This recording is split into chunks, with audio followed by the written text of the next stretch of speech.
Hello friends, welcome in Coding with Meg YouTube channel. So let's start the tutorial. To download Android Studio, open any browser. I am using Chrome.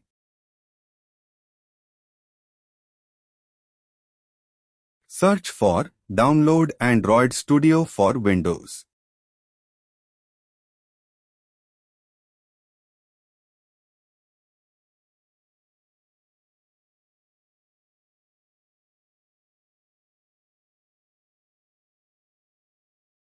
Open the first link of developer.android.com.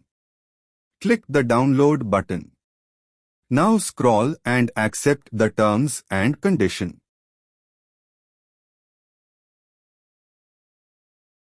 Click the download button. Your download will start sooner. I have already downloaded it, so I am cancelling it. Now open File Manager and locate where you have download.